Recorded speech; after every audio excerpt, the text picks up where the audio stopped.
हस्ते विठू माऊलीची पूजा व्हायला पाहिजे. पण त्यानं सुद्धा मी सांगतोय की शेवटी माऊलीची इच्छा आणि जे काय होईल ते चांगलं होईल. ते चांगलंच होईल.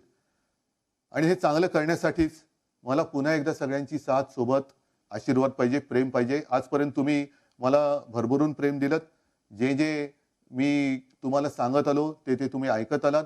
या सर्व काळामध्ये देशात ठिकठिकाणी दंगली झाल्या, जातीय दंगली झाल्या, पण महाराष्ट्रामध्ये दंगली झाल्या नाहीत. ह्याचं कारण केवळ आणि केवळ तुम्ही समजदार माझी महाराष्ट्रातली जनता. आपण अगदी सीए एनआरसीच्या वेळेला सुद्धा इतरत्र दंगली पेटल्या होत्या. महाराष्ट्रामध्ये दंगल झाली नाही. मुस्लिम बांधव सुद्धा त्याच्यामध्ये आले. होय, जरूर उल्लेख केला पाहिजे. त्यांनी सुद्धा ऐकलं. त्यांनी सुद्धा ऐकलं. हे सगळं चांगलं चालू असताना हे असं अनपेक्षित होतंय. मला विचारलं अनपेक्षित असं सगळं घडतंय. म्हटलं मी आलोच होतो अनपेक्षितपणाने, आता जातोय अनपेक्षितपणाने. जातो म्हणजे कुठे जात नाहीये, मी इकडेच राहणार आहे. पुन्हा मी शिवसेना भवनमध्ये बसायला सुरुवात करणार आहे. पुन्हा माझ्या शिवसैनिकांना भेटायला सुरुवात करणार आहे. आणि पुन्हा एकदा नवीन भरारी मारणारे सगळे जे काही तरुण तरुणी आणि माझ्या माता भगिनी आहेत त्यांना सोबत घेऊन एक नवीन शिवसेनेची वाटचाल. नवीन म्हणजे शिवसेना तीच आहे, शिवसेना आपलीच आहे.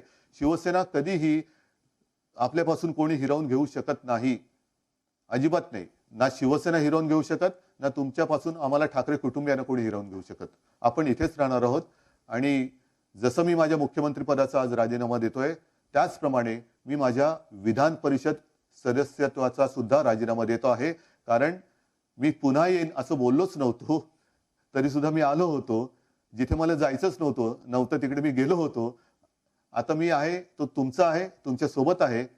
परत एकदा माझ्या सोबत असलेल्या सर्व सहकाऱ्यांचं म्हणजे जे मंत्रिमंडळ आहे त्यांचं, काँग्रेस राष्ट्रवादीचे आमदार सगळे सहकारी, आता सहकारी सुद्धा जिकडे फळं दिसतात तिकडे ते पळतायत. जाऊ द्या, तो मानवी स्वभाव आहे. खास करून शासकीय यंत्रणेचं, मग ते सगळे सचिव, पोलीस यंत्रणा, कलेक्टर सगळ्यांचंच मी मनापासून ऋण व्यक्त करतो. परत एकदा सगळ्यांना धन्यवाद देतो. जय हिंद, जय महाराष्ट्र.